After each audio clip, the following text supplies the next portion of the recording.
Assalamualaikum warahmatullahi wabarakatuh. Di video kali ini kami dari kelompok 11 akan memaparkan materi hasil diskusi kelompok kami.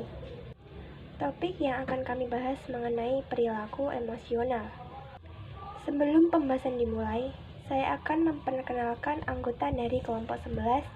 Di antaranya ada saya sendiri, Lia Sutristari, ada Sofi Nurwahida, Lintang Ika Setiabrina, dan Nazla Syarifah. Selanjutnya kita akan masuk ke materi yang pertama, yaitu pengertian dan fungsi dari emosi. Di sini saya akan menjelaskan tentang pengertian emosi. Teman-teman pasti pernah kan merasakan keadaan senang, sedih, marah, dan lain sebagainya. Perasaan tersebut dinamakan emosi. Apa itu emosi? Emosi merupakan reaksi seseorang pada sebuah situasi yang dilakukan tubuh. Situasi ini biasanya berkaitan dengan pola pikir manusia. Maksudnya, apabila manusia atau kita sedang merasakan sesuatu yang senang, bahagia, maka keadaan senang tersebut dinamakan emosi. Tahukah teman-teman, apabila mengendalikan emosi itu harus dilakukan sejak kecil atau sejak dini. Karena berbagai perasaan yang dirasakan seperti rasa takut, cemas, sedih, dan lain sebagainya harus dikendalikan sejak kecil. Mengapa demikian? Karena ketika emosi tersebut dikenalkan sejak anak dewasa, takutnya anak mengalami gagal, terpuruk, dan bisa jadi anak mengalami depresi. Jadi sebagai orang tua harus mengajari anak mengendalikan emosi sejak kecil. Emosi ternyata juga memiliki fungsi Yang pertama tertulis bertahan hidup atau survival. Menurut saya, apabila emosi tidak tercipta, mungkin manusia akan sulit untuk mengekspresikan apa yang ia rasakan. Maksudnya, ia tidak tahu apa yang sedang ia rasakan, apakah rasa sedih, rasa marah, ataupun rasa senang. Apabila manusia tidak mengetahui perasaan tersebut, mungkin manusia akan sulit untuk bertahan hidup karena tidak dapat mengekspresikan apa yang ia rasakan. Fungsi kedua merupakan emosi merupakan pembangkit energi. Maksudnya apabila kita sedang merasa marah, senang, ataupun sedih, dan perasaan itu dapat tersalurkan dengan baik, mungkin energi kita akan bertambah karena kita telah merasakan puas dengan apa yang kita ekspresikan. Fungsi emosi yang ketiga adalah sebagai pembawa pesan. Maksudnya apabila ada yang menyakiti teman-teman atau ada seseorang yang berkata tidak sengaja menyakiti hati teman-teman dan teman-teman merasa sedih, perasaan tersebut bisa diartikan sebagai emosi pembawa pesan. Emosi itu terjadi secara kompleks ya teman-teman, karena mempengaruhi kondisi psikologis manusia, pengalaman manusia, dan perbuatan atau perilaku manusia. Di dalam otak kita itu terdapat sistem limbik, yaitu pusat pengaturan ingatan atau memori dan pengendalian ingatan atau memori. Sistem limbik itu memiliki beberapa fungsi, yaitu fornik, talamus, amigdala, dan hipokampus. Apabila digabungkan, keempat ini akan terjadi sinyal atau pengiriman sinyal apa yang telah diterima oleh otak hingga menjadi memori jangka panjang atau tersimpan memori jangka panjang. Emosi memiliki 6 dasar, yaitu emosi bahagia, emosi sedih, emosi marah, emosi takut, emosi terkejut, dan emosi jijik. Banyak orang beranggapan bahwa emosi itu hanya perasaan atau rasa marah saja, padahal emosi itu meliputi bahagia, sedih, dan lain sebagainya. Jadi bahagia, sedih, terkejut, jijik itu termasuk dari emosi ya teman-teman. Jadi emosi itu bukan marah saja. Mungkin teman-teman sudah tahu ya pengertian dari dasar-dasar emosi tersebut, karena saya yakin teman-teman teman-teman pasti pernah merasakannya juga. Selain memiliki dasar, emosi juga memiliki turunan. Ada 6 turunan dari emosi. Yang pertama, emosi marah. Turunannya ada rasa benci, rasa tersinggung terhadap perkataan dan perbuatan, rasa cemburu, iri, kesal, dan murka terhadap keadaan.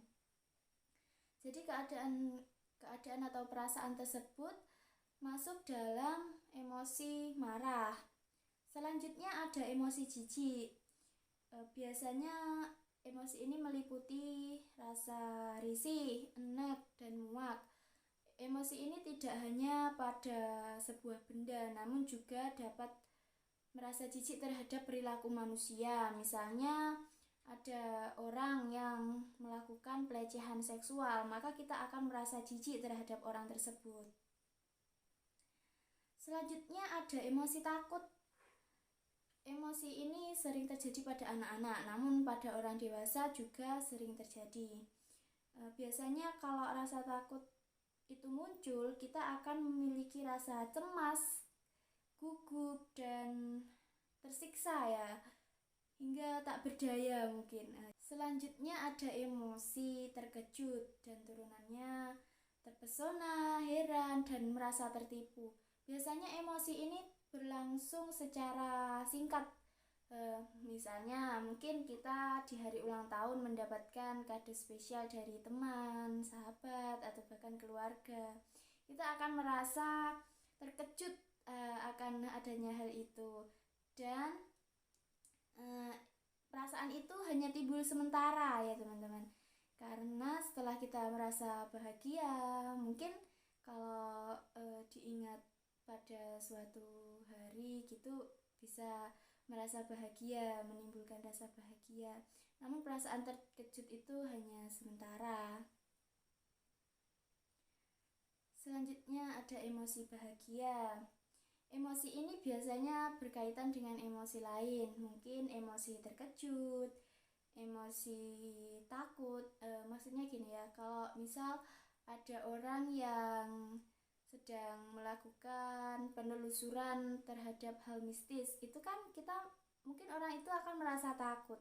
Namun di sisi lain orang tersebut akan merasa senang karena itu menjadi hal yang menarik dan ingin ia taklukkan mungkin ya. Emosi bahagia itu turunannya riang, damai, lega, bangga, dan bersyukur. Bersyukur terhadap apa yang kita miliki saat ini itu akan menimbulkan rasa bahagia. Jadi kita harus selalu bersyukur agar kita selalu bahagia. Yang terakhir ada emosi sedih. Emosi sedih ini turunannya rasa malu, kosong, kecewa, berduka, kesepian, dan kasihan. Kecewa, apabila kita sedang kecewa, kita pasti sedih. Rasa sedih itu muncul. Dan rasa sedih ini membuat kita tidak ingin melakukan sesuatu, bahkan kita tidak mau makan dan ingin menyendiri dan mengurung diri. Namun saya sarankan agar teman-teman tidak terlalu berlarut-larut dalam kesedihan, karena dapat merusak mental, fisik, dan psikologis. Perilaku menyerang dan melarikan diri dari sudut pandang psikologi. Ada sejumlah teori yang mendasari pemikiran mengenai agresi. Antara lain, teori Freud memandang perilaku agresi sebagai hal yang intrinsik dan merupakan insting yang melekat pada diri manusia. Darwin dengan teori survivalnya, teori social learning yang dipelopori oleh Neil Miller dan John Dollard, Bandura dan Walters mengusulkan satu perbaikan atas gagasan Miller dan Dollard tentang belajar melalui peniruan. Dalam pandangan biologis, perilaku agresif disebabkan karena meningkatnya hormon testosteron. Walaupun peningkatan hormon testosteron saja ternyata tidak mampu memunculkan perilaku agresi secara langsung. Hormon testosteron dalam hal ini bertindak sebagai antiseden sehingga perlu ada pencetus dari luar. Hasil kajian mengenai peningkatan hormon testosteron terhadap meningkatnya perilaku agresi ini tidak konsisten. Melakukan penyerangan termasuk ke dalam perilaku agresif, yaitu agresi fisik atau physical aggression, yaitu bentuk perilaku agresif yang dilakukan dengan cara menyerang seseorang atau sesuatu secara fisik dengan tujuan untuk melukai atau membahayakan objek yang diserang tersebut. Perilaku agresif ini ditandai dengan adanya kontak fisik antara penyerang atau pelaku dengan korban atau objek yang diserang. Sebagian besar perilaku emosional yang kita amati pada hewan termasuk dalam kategori menyerang dan melarikan diri. Dan bukan kebetulan bahwa kita menggambarkan sistem saraf simpatik sebagai sistem melawan atau melarikan diri. Kemarahan dan ketakutan berhubungan erat baik secara perilaku maupun fisiologis. Perilaku menyerang tergantung pada individu juga pada situasi. Seperti hampir semua hal lain dalam psikologi, perbedaan individu dalam perilaku agresif, kekerasan, atau antisosial bergantung pada hereditas atau keturunan dan juga lingkungannya. Banyak faktor lingkungan yang mudah diidentifikasi. Studi pada orang kembar umumnya menunjukkan sejumlah besar heritabilitas untuk perilaku agresif, tetapi bervariasi karena berbagai alasan, termasuk bagaimana para peneliti mengukur agresi. Interpretasinya adalah bahwa lingkungan yang sangat buruk dapat menimbulkan perilaku antisosial pada hampir semua orang. Perilaku yang sama tidak umum terjadi di lingkungan yang lebih sejahtera dan lebih cenderung memiliki kecenderungan genetik. Para peneliti telah berulang kali berupaya mengidentifikasi gen individu yang terkait dengan perilaku agresif tanpa keberhasilan yang nyata. Kemudian, mereka mengeksplorasi kemungkinan interaksi antara faktor keturunan dan lingkungan. Baiklah, saya akan melanjutkan materi berikutnya, yaitu tentang stres dan kesehatan. Stres merupakan sebuah terminologi yang sangat populer dalam percakapan sehari-hari. Stres adalah salah satu dampak perubahan sosial akibat dari suatu proses modernisasi yang biasanya diikuti oleh proliferasi teknologi, perubahan tatanan hidup, serta kompetisi antar individu yang makin berat. Ada 3 pendekatan yang digunakan untuk memaknai istilah stres, yaitu yang pertama, pendekatan rekayasa, yang kedua pendekatan mediko-fisiologis, dan yang terakhir pendekatan psikologis. Menurut pendekatan rekayasa, stres merupakan istilah yang digunakan untuk menggambarkan karakteristik lingkungan yang tidak kondusif untuk tempat tinggal makhluk hidup. Dan istilah stres digunakan untuk menamakan penyebab atau stimulus yang mengakibatkan reaksi menegangkan. Sedangkan menurut perubahan mediko-fisiologis, stres merupakan kondisi spesifik yang didasari oleh perubahan biologis yang tidak spesifik. Dalam tinjauan psikologi, stres dapat diartikan sebagai suatu kondisi yang diakibatkan oleh ketidakseimbangan antara tuntutan dan kemampuan. Taylor mengartikan stres sebagai pengalaman emosional negatif yang disertai perubahan biokimia, fisik, kognitif, dan tingkah laku yang diarahkan untuk mengubah peristiwa stres tersebut atau mengakomodasi dampak-dampaknya. Faktor yang dapat menimbulkan stres itu disebut stresor. Stresor dapat dibedakan menjadi 3 golongan, yaitu yang pertama, stresor fisikobiologis, yang misalnya penyebab yang sulit disembuhkan, cacat fisik atau kurang berfungsinya salah satu anggota tubuh, dan postur tubuh yang dipersepsi tidak ideal. Yang kedua, stresor psikologis, misalnya berburuk sangka, frustasi karena gagal memperoleh sesuatu yang tidak diinginkan, hasut, sikap bermusuhan, perasaan cemburu, konflik pribadi, dan keinginan di luar kemampuan. Yang ketiga, stresor sosial, misalnya hubungan antar keluarga yang tidak harmonis, perceraian, pengangguran, kematian, pemutusan hubungan kerja, kriminalitas, dan lainnya. Gejala stres dapat termanifestasi berupa yang pertama, gejala fisik. Di antaranya sakit kepala, sakit lambung, darah tinggi, sakit jantung, sulit tidur, mudah lelah, keluar keringat dingin dan selera makan, dan sering buang air kecil. Yang kedua, gejala psikis, di antaranya gelisah atau cemas, kurang dapat berkonsentrasi dalam belajar dan bekerja, pesimis, sering melamun, sering marah, bersikap agresif, dan lainnya. Dalam hal ini, istilah stres digunakan untuk menggambarkan kondisi psikologis atau emosional dan respon biologis. Pada awal tahun 1950-an, para ahli perilaku mempelajari hubungan perilaku dengan sistem kekebalan tubuh yang sangat kompleks, dan salah satu isu menarik adalah hubungan antara stres dengan sistem kekebalan tubuh. Akhir-akhir ini berkembang penelitian tentang hubungan antara perilaku, kerja saraf, fungsi endokrin, dan imunitas. Hasil penelitian inilah yang selanjutnya mendukung konsep psikoneuroimunologi. Sedangkan Holden dan Adler mengenalkan istilah psikoneuroimunologi, yaitu kajian yang melibatkan berbagai segi keilmuan, neurologi, psikiatri, patobiologi, dan imunologi. Selanjutnya, konsep ini banyak digunakan pada penelitian dan banyak temuan memperkuat keterkaitan stres terhadap berbagai patogenesis penyakit termasuk infeksi dan neoplasma. Psikoneurologi adalah suatu ilmu yang dapat menjelaskan modulasi sistem imun yang mengalami stres sebab respon terhadap adanya perubahan perilaku. Konsep ini merupakan gabungan antara psikoneuro dan imunologi, sehingga terdapat interaksi antara susunan saraf pusat dan sistem imun yang diperantarai oleh aksis HPA atau hipotalamus pituitari adrenal.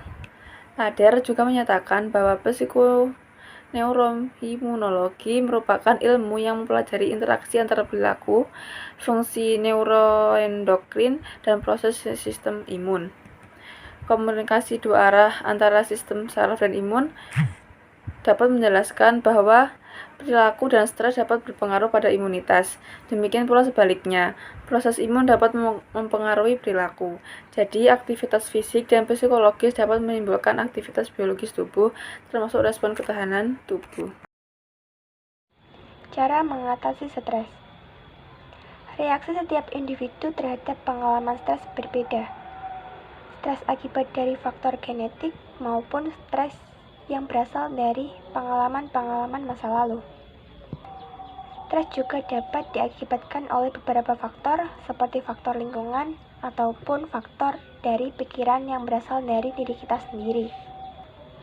Kemampuan untuk pulih yang baik dari pengalaman yang traumatis dapat diatasi dengan mendapatkan dukungan sosial yang kuat, menumbuhkan sudut pandang yang optimis, dan penilaian kembali terhadap situasi yang sulit. Dukungan sosial merupakan salah satu cara yang paling ampuh untuk mengatasi stres. Orang yang banyak menerima dukungan dari orang-orang sekitar lebih memiliki risiko rendah untuk memiliki masalah stres. Dan orang-orang yang kurang akan dukungan dari orang-orang sekitar akan lebih mengalami peningkatan risiko stres yang lebih tinggi. Yang kedua, menumbuhkan sudut pandang yang optimis. Juga sangat diperlukan. Seperti sikap yang optimis yang dibutuhkan dalam kehidupan sehari-hari. Contoh sikap yang optimis antara lain adalah percaya diri, selalu bersyukur, selalu berpikir positif, berhenti menyalahkan orang lain dan menerima keadaan, dan lain-lain.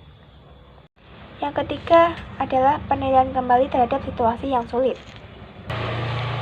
Maksudnya, kita harus bisa menilai atau memahami apa saja hal yang membuat kita stres dan mencoba untuk mengatasi dan menyelesaikannya dengan baik. Stres merupakan pengalaman yang tidak menyenangkan dan bersifat merugikan. Oleh karena itu, setiap individu yang mengalaminya pasti berusaha untuk mengatasi masalah tersebut. Cara-cara untuk mengendalikan respon stres bisa dilakukan dengan beberapa cara. Yang pertama, bisa dilakukan dengan melakukan pernafasan khusus atau meditasi. Bernapas mungkin hanya dianggap sebagai hal yang mutlak yang sering dilakukan tanpa kita sadari. Bernapas juga memberikan manfaat baik bagi kesehatan, tetapi tidak hanya bernafas biasa, melainkan perlu melakukan teknik khusus untuk melakukannya. Salah satunya adalah teknik box breathing. Box breathing adalah teknik yang sering dilakukan seseorang saat sedang mengalami stres. Box breathing adalah teknik tarik nafas dalam yang digunakan pada saat latihan bernafas berirama. Teknik ini sering dilakukan seseorang saat sedang mengalami stres untuk menenangkan diri.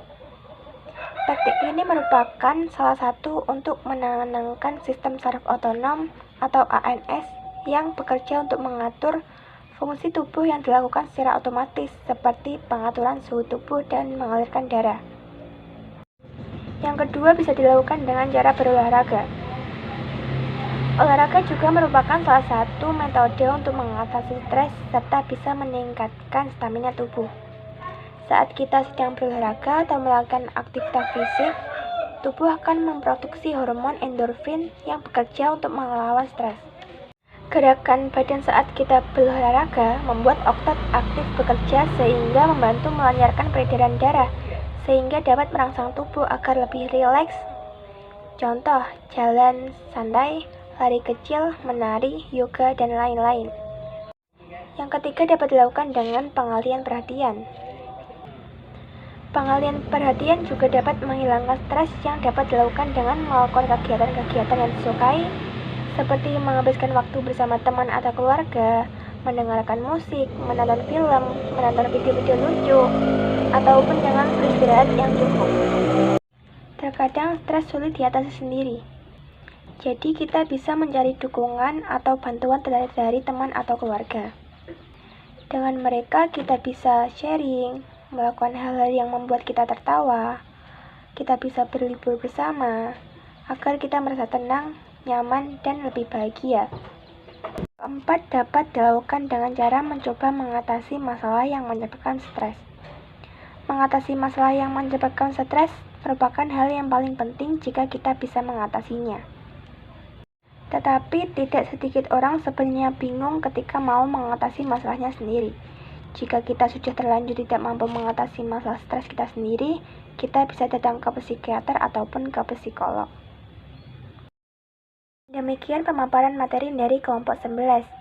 Kami mohon maaf atas kesalahan kata dan kekurangan, dan terima kasih atas perhatiannya. Wassalamualaikum warahmatullahi wabarakatuh.